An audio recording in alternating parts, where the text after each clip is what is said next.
克兰明白了什么？法国狂言要捍卫乌克兰，但乌克兰国防部就先投降。看到俄罗斯大面积增兵后，立马认怂，不想与俄敌对。敬请关注本期内容，了解详情。说起乌克兰，我们其实都知道，这个国家以往一直都是想与俄罗斯为敌的，但是仅凭自己的实力，他们完全没有能力与俄罗斯对抗。所以此前，乌克兰总统泽连斯基一直都是想依靠美国来共同对付俄罗斯。因此，我们也看到了乌克兰极力向美国靠拢，为了能博取美国的注意，就把矛头指向中国。马达西奇航空公司就是一个很明显的例子。不过，被美国多次戏耍后，现在的乌克兰似乎已经对美国逐渐失去了希望，也逐渐对俄开始释放了友好信号。因为乌克兰其实自己也明白，以俄罗斯的国防实力，除了中美两国，其他国家基本都是靠不住的。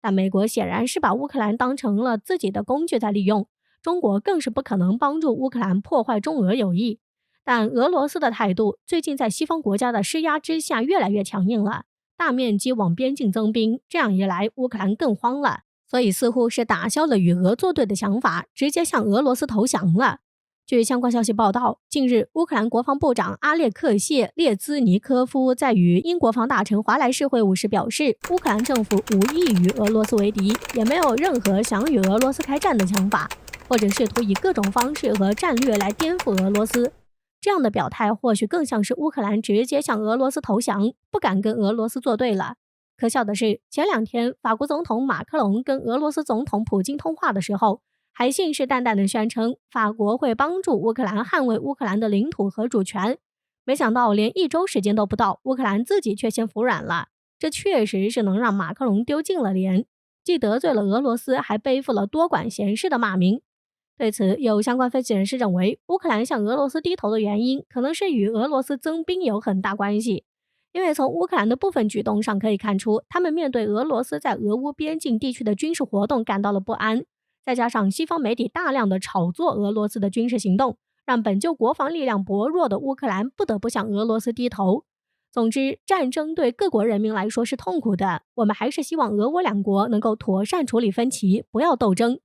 其次，乌克兰政府也应该看清西方国家的内心所想，不要被其利用，否则只会害了自己的国家。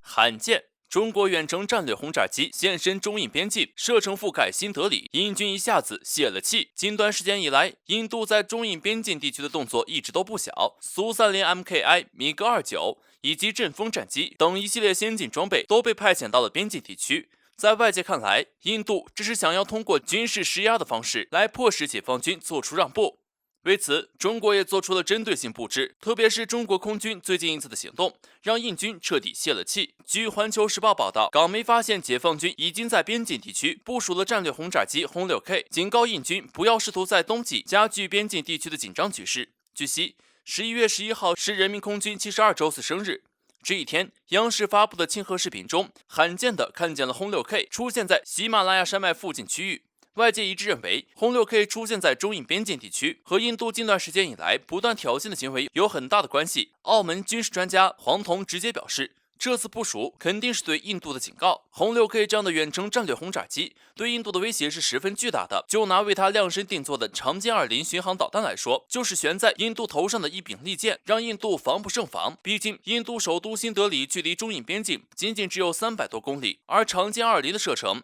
达到了2000多公里，也就是说，我们的轰 6K 更不需要飞出国门，射程就已经覆盖到了新德里。以印度目前的防空能力，根本没有能力对长剑20巡航导弹进行有效的拦截。说印军看到轰 6K 出现在了边境地区就泄了气，一点都不为过。这也是为什么印度一直催促俄罗斯赶紧交付 S-400的原因之一。毕竟谁都不想自己的大本营每天都面临着导弹的威胁。不过，轰 6K 这次出现在中印边境，并不是为了加剧边境局势的。从央视公布的视频中，我们可以看出，这次轰 6K 出现在边境地区，并没有携带长剑20巡航导弹，只是配备了 KD-63短程空地导弹。这也意味着解放军并不是想要威胁新德里。著名军事评论员宋忠平也表示，解放军重点目标并不是新德里，而是边境地区对于解放军极具威胁的空军基地以及导弹发射场等设施。军事专家周晨明也表示，轰 6K 的出现是解放军对印度发出的警谨慎警告，所以才没有展现出携带长剑20巡航导弹的画面，以免引起不必要的误会。如果印度还是这么执迷不悟，不断在边境地区蠢蠢欲动，继续挑衅，那么接下来可能会看到轰 6K 搭配长剑20这对王牌组合巡航边境的场景了，或许还能看见歼20为他们护航呢。就算印度装备了 S400，也根本无济于事，依旧改变不了双方实力悬殊的这一现实。叙利亚民众袭击美军，竟然把美军战车上的武器给毁坏了。这样的袭击将会让美军想起曾经的噩梦，或许这将成为赶走美军唯一的办法。敬请关注本期节目。前几天，美军在叙利亚遭到叙利亚军队的打脸行为，一队美军车队遭遇到叙利亚军队的疯狂追击，美军甚至不敢做出任何的反击手段，只是拼命的在逃跑，最后还是被叙利亚军队活捉了。但是美军这些年来在叙利亚的行为，让整个叙利亚国家都残破不堪，人民流离失所，所以最仇恨美军的就是叙利亚的民众。据媒体报道称，近日有叙利亚民众忍受不住美军在叙利亚的横行霸道，并且袭击了试图非法进入叙利亚城市的美军。从叙利亚发布的视频中可以看到，大量的叙利亚民众与美军士兵发生了碰撞，而且向美军的战车投掷石块，竟然砸坏了美军战车上的大口径机枪。这真的是一件大快人心的事情。可以说，虽然对美军的实际伤害不大，但是侮辱性极强。不得不说，叙利亚民众还真是生猛，竟然敢直面美军。中东的民风确实比较剽悍。这也是美军这些年来在叙利亚肆意妄为，打着维护世界和平的口号，借机入侵叙利亚，实际上却是在干着偷窃叙利亚石油的勾当，让叙利亚的民众整天生活在战争中的恶果。自从前不久美军宣布不会干预叙利亚任何的问题，而且表示自己在叙利亚的军队都已经撤出，但是从叙利亚境内陆续能够发现美军的身影，看来美国说的话真的是毫无可信度。有人就会说了，既然美军这么卑鄙无耻，为何不对这些民众反击呢？要知道，这些都是叙利亚的平民，可以说是手无寸铁，战斗力最强的武器可能就是手中的石块。虽然美军是干过杀害平民的事情，但都是在私底下，在见不得人的时候做的，最后是可以死不承认和狡辩的。这光天化日之下，如果美军敢对平民动手，估计就会成为人类的公敌。但是这样，美军以后在叙利亚的军队可能就要提心吊胆了，因为这熟悉的场景肯定会让美军想到多年以前在入侵阿富汗所遭遇的噩梦。因为一旦平民敢对你美军动手了，说明平民已经对你美国忍无可忍，更说明这些平民已经没有可以失去的东西了，唯一的目的就是把你赶出自己的国家，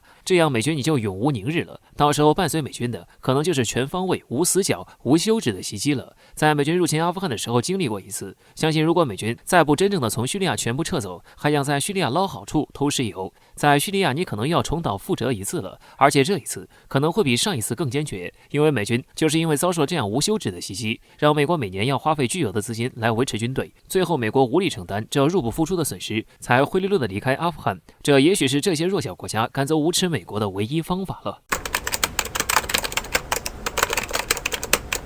为什么日本不能信，美国可以信？韩智库为何放话警告韩政府，不和美国结成同盟就会损失3041万亿韩元？发生了什么？最近几年，美国因为中国发展速度过快，一直兢兢业业的在亚太搞事，还屡屡对亚太国家洗脑所谓的威胁论，力图让他们相信如果没有中国，他们会过得更好这样的谎言。当然，最开始也确实有不少国家信了，日本更是因为内心野望，坚定地站在美国那一边。不过，其中存在感十分薄弱的国家且不说，却一直有一个实力较强的国家十分例外，非常坚定地要站在中立那一方，这就是韩国。而最近，韩国智库却对韩国政府发出了警告。11月18号，国内媒体援引了韩联社的报道称，韩国全国经纪人联合会的下属机构韩国经济研究院就公开表示，韩国政府可能低估了美韩同盟的影响力。自从2000年以来，美韩同盟给韩国带来了至少928.2万亿到3041.6万亿韩元的经济价值。所以，一旦韩国和美国不再结成联盟，那么韩国近21年就会在经济上损失3041.6万亿韩元。值得一提的是，这似乎不仅仅只有经济损失。按照这个韩国智库的说法，如果美韩同盟被瓦解，那么美军必然会撤出韩国，到时候韩国就必须要承担美军离开后所有的出国费用，这显然会对韩国的国家信用产生影响，甚至会影响到韩国国内的生产总值。好家伙，这威胁论说的可以啊，似乎还是有理有据的。那么事实真是如此吗？一旦韩国和美国分道扬镳，那么韩国就会把自己刚到手的发达国家称号又给还回去。